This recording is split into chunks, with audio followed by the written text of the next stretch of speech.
Here's what Chris Murphy tweeted out. Yeah. So here's the Democratic pushback. Ready? Mm-hmm. He says Soleimani was an enemy of the United States. That's not a question. The question is this: as reports suggest, did America just assassinate, without any congressional authorization, the second most powerful person in Iran, knowingly setting off a potential massive regional war? So now that seems like he's being super duper responsible, and he's actually going to oppose Trump on it. Now, I can tell you a million reasons why this isn't actually opposing Trump. But here's what you said about it. You said he was an enemy of ISIS, meaning the guy Soleimani, who we just killed. He was an enemy of ISIS who interrupted imperial plans to destabilize Syria. At what point did he or his forces threaten the national security of the United States? This is how congressional Democrats feed into the Trump-Netanyahu narrative, and that's exactly right. So this guy's well, first of all, let me just show you this. What the F is Iran doing, putting their country in the middle of all our military bases? Yeah, they're putting American service members at risk by having a country that's been there for thousands of years. Yeah. I mean, why would they did that? Just see, they're being very aggressive. Iran. Yeah. Look how aggressive they're being, Max, with all those. I mean, they don't give a shit. They're going to put their country right up against our base right there. Yeah. I mean, if they want to, they want to stop the terror, they should just hand over the oil and stop terrorizing us by having their own oil fields and using it to fund social programs. By the way, so Trump is so much different than Bill Clinton. Like, not only did they go to each other's weddings and their kids are best friends and they golf together and they went on Epstein's plane together, but they also bomb at the same time in their presidencies. Impeachment vote in House delayed as Clinton launches Iraq airstrike, citing military need to move swiftly. That's kind of interesting, don't you think, Max? Yeah, and just to go back to Chris Murphy for a second, he's one of the most important Democrats in the Senate on the Foreign Relations Committee. And there was something else he had tweeted when the American embassy was overrun by protesters and members of the Iraqi Popular Mobilization Forces. He was taunting Trump and accusing Trump of being weak and not responding hard enough. And then when Trump responds by doing something absolutely bonkers, then Murphy is against it. And this is the cause and effect that the Democrats have never had to face before, because they're constantly taunting Trump. They're constantly accusing him of weakness on Korea. But if he does what they want, he will risk triggering World War III. They have taunted him for not being tough enough on Russia. Well, what should he do? Launch a missile strike on Moscow? Should he, mess with North Korea that actually has the capacity to hit Hawaii or Guam, possibly with nuclear warheads? I mean, what are these Democrats thinking? They think it's all a partisan game. And so, here's a partisan game that you're pointing to with this New York Times cover. You have Bill Clinton initiating Operation Desert Fox. And this is a year after, let's talk about cause and effect. This is a perfect example. Bill Clinton signed the Iraqi Liberation Act, which was what Congress gave him on his desk to make official U.S. policy towards Iraq regime change. And he thereby set the stage for the invasion of Iraq. In addition, Bill Clinton, by signing that bill, put $90 million of U.S. taxpayer money into the hands of proven con artist Ahmed Chalabi and his Iraqi National Congress to be the official resistance movement that the U.S. backed, like the Mujahideen in Afghanistan, who later morphed into Al-Qaeda. And so, the cause and effect of Bill Clinton signing that bill, which he thought might have been purely symbolic, and then doing these little pinprick airstrikes, which actually did a lot of damage to Iraqi society, was that he set the stage, both politically and militarily, for George W. Bush to send U.S. troops directly into Baghdad and unleash the calamitous situation that we're still facing 17 years later. Here's how they covered the congressional reaction to Trump. Democrats on the campaign trail and in Congress. Ed O'Keefe is on Capitol Hill. Ed, how are lawmakers responding this morning? Well, good morning, Jerika. Democrats don't question whether or not General Soleimani was an enemy of the United States. They're just upset that the administration didn't seek congressional authorization. Well, again, they don't question what this guy's. He should have bad guy. He should have just asked us first. That's all the Democrats are saying. Why didn't you just ask us? This guy's a bad guy. You mean the guy fighting ISIS? Yeah. Why is he a bad guy? He's fighting ISIS, I guess. I don't know.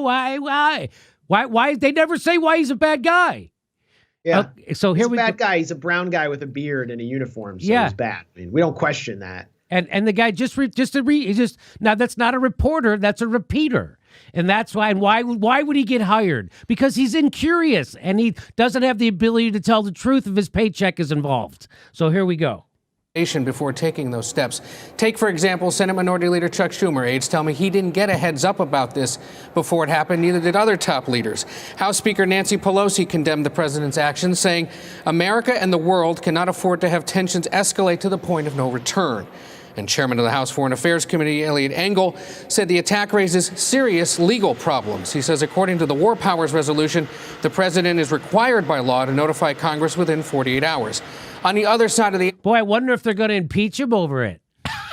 I have a feeling. Yeah. I have a feeling they're not gonna. Yeah, I also have a feeling that impeachment might have made this, have pushed Trump to make a decision like this. Yes, of course. That I could imagine that there might be, 10 or 15 Republican senators who Trump is counting on to save him from impeachment, who might come to him with a letter or some kind of pressure demanding that he continue to escalate against Iran, and him being unable to resist it because of impeachment. I could just imagine that scenario taking place. And, look at who just complained about this, made this procedural complaint about Trump not authorizing them. These are the people from the Gang of Eight in Congress, the leaders of from the Democrats. Chuck Schumer, who was one of the Democrats who opposed the Iran deal and who has helped make this whole catastrophe possible, who is one of the largest recipients of AIPAC and pro-Israel money, along with Eliot Engel, who's just a complete stooge of AIPAC. So these aren't people that are going to put up actual resistance to Trump on Iran. No, not at all. And so if the Democrats are really upset about what Trump did and attacked Iran, this is, first of all, you notice they're not really upset. They're just upset that he didn't ask them. And what are they going to do to make sure he asks them the next time? Nothing.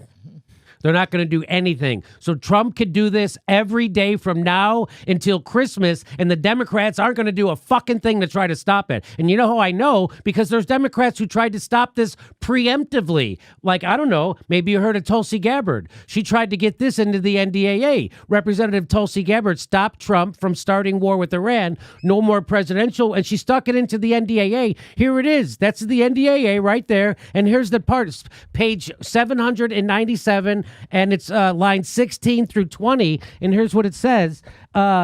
Nothing in this act or amendment made by this act may be construed to authorize the use of military force against Iran. So that would have stopped Trump from doing that if that was included in the NDAA. Guess what? They took out Tulsi Gabbard's resolution in the NDAA to make sure Trump couldn't do that. But somehow Tulsi's the traitor and they're all the good people, even though they just enabled Trump to be able to do this. It goes further.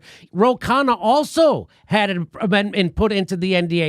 He said there were 2 amendments stripped from the NDAA that could have prevented tonight's escalation. My amendment to prevent funding for war with Iran without congressional approval, and at belief for Congress's amendment to repeal the 2001 AUMF. He's leaving out Tulsi Gabbard's. I don't know why, but he's doing so. And also here is Crystal Ball, same things. Progressive Ro Khanna fought for the... So if they really gave a shit, the Democrats could have stopped Trump from doing this. They don't want to stop Trump from doing this. This is two. We have foreign policy, 2 parties with 1 policy, and that's more war, more war. Is this? Do you need any more proof than this, Max? That they don't care that Trump did this, that they actually do support him, which is why he knew he could get away with this, which is why he did it. Well, Nancy Pelosi, this is probably stating the obvious, but Nancy Pelosi also totally against all those amendments. Oh, she was against all those amendments? Yes. Yeah, but that's what I'm saying. Yeah. So if the Democrats really wanted to oppose Trump, they would have been for those amendments. Mm-hmm. Yeah, but they're not. They're not really against him. While they're trying to impeach him, they're giving him the power to do this. So that just goes to show you that this is a phony conversation that we're having about the Iran war once again. And it will be led by Rachel Maddow. It will be led by Jake Tapper. And it will be led by anybody over at Fox News, too. Well, I'm curious to see what Tucker Carlson says about this, because he stuck his chin out on the Iran situation a lot. So I haven't seen his coverage of this yet. Maybe is he on vacation or something? But I would really be curious, because he's the only person in mainstream news that will tell the truth about Iran. And so shame on you, MSNBC, New York Times, Washington. Of course, they're all garbage. The journalism community in America is nothing but garbage, herd mentality fucking climbers. Because there's a story out there to be written, and it's going to win you a Pulitzer Prize, and it's about how the intelligence community ginned up fucking Russiagate, distracted the entire country, and now everybody's going along with this. But that fucking story will never get printed in a mainstream news magazine or outlet, ever, okay? Which is why we're in fucking 7 wars, now we're getting in 8. And nobody gives a shit. That's why. And that's why Neera Tanden has to tweet about me and call me a conspiracy theorist, because I'm onto her warmongering. She's for us invading more countries and stealing their oil. That's what Julian Assange revealed, which is why they want to kill Julian Assange, which is why this show won't be around much longer. Because they're coming for us. They're coming for Julian Assange, and they want this fucking war. And if we can wake up anybody to stop this war, they will come for us. They already came for Max. They already fucking had SWAT teams to surround his house, come inside of his house. They said he was armed and dangerous, which means they could have dropped a bullet in him at any moment, and anybody would have been okay with it. They would have found a gun in your house, too. So they're already coming. This has already happened. Sorry, go ahead. Yeah. I mean, that was because of a lie cooked up against me by the Venezuelan opposition, which didn't like the reporting that I was doing, exposing their drive for a war and an economic war on Venezuela. And this will be the year, 2020, when the whole war on alternative media just comes out into the open and they stop pretending. They went after RT and registered it as a foreign agent, but now they're going to start coming after independent media. And their trigger word is conspiracy theorist.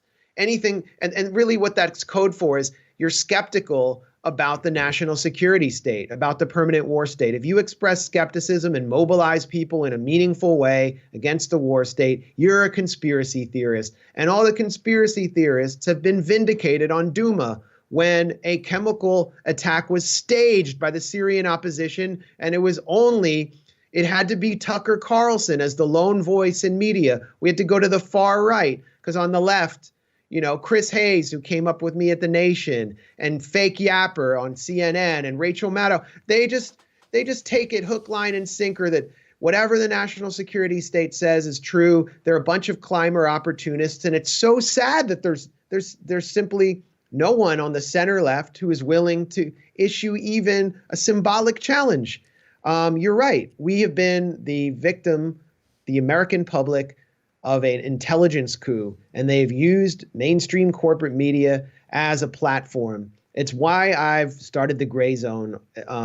It's why we're doing what we're doing at the Gray Zone with Aaron Mate, with Anya Parampil, and Ben Norton, and we have been targeted in an unprecedented way. I've seen attempts by this kind of coordinated network of regime change spooks and kooks and dupes to get my book deal canceled by Verso because they didn't like what my book was going to expose, the facts in it. They've tried to get Patreon to remove my podcast with Ben Norton, Moderate Rebels. They have spun out lie after lie about me, and we're still here. We're going to be doing a live stream at the Gray Zone tonight at 8 to continue this conversation. So go to our YouTube channel. It's the Gray Zone. It's GRAY. And, what you're doing, Jimmy, is incredibly important. And I think people anyone who's a sentient being and who has a political consciousness has completely turned off cable news, and they've turned to people like us. And I think that makes us much more of a threat. As far as this war, though, that is building, I think Trump is going to run into a lot more opposition than he thinks. As I said at the top, the national security state is divided on taking on Iran in the same way that it knows that it can't directly confront China or Russia. The war on terror is kind of over as we know it. And the 2017 Trump National Security Doctrine, which was put together by James Mad Dog Mattis, calls for great power competition. And that means that the U.S. is redirecting its forces against Russia, China, Iran, and the big states. That poses a great risk to Americans. It's an insane new Cold War that they've called for. And the Trump NDAA is sort of constructed around building up for a great power competition. But what form does that take? It really takes the form of what we would call hybrid warfare. And that means economic warfare, sanctions. 1/3 of the world is living under sanctions, and it does huge damage to civilians in Syria, in Iran, in Venezuela, Cuba, and elsewhere. Then you have unconventional warfare, where the U.S. funds the moderate rebels. So they're unable to do that in Iran right now, but they've done it in Syria. And that triggered a proxy war that has left hundreds of thousands dead and an unprecedented refugee crisis. And then the third component of hybrid warfare, and this is the component that really affects us directly, is information warfare, using the media as a tool of warfare, whether it's projecting disinformation and propaganda abroad through the Voice of America and those kind of services to foreign populations, or waging information warfare on the American public. And in that respect, I see us as kind of frontline soldiers in resisting this attack on the minds of our fellow citizens and our neighbors and trying to relay them this information. So we have to see all of this when you turn on CNN. You have to see it not as journalism, but as an information war and part of the wider global hybrid war. Yes, exactly right. And well, I just want to show you why do you think the mainstream news media, who's funded by the military-industrial complex, why do you think that they always bring on people that poo-poo free college? Why? I don't know. Well, here's from the Military Times. How did the Army exceed its recruiting goals this year? It was the student loan crisis, not the wars. Yeah, they don't want people to be educated. I really do think there's a component of social engineering there. Of course. And when you look at the enthusiasm for charter schools and privatizing public schools, I think there's a similar desire to especially take poor and working class urban youth and turn them into lackeys who learn to code instead of learn to think critically. Because, of course, this is the front line of any resistance movement in the U.S. is going to be, urban youth who are completely left out by the system.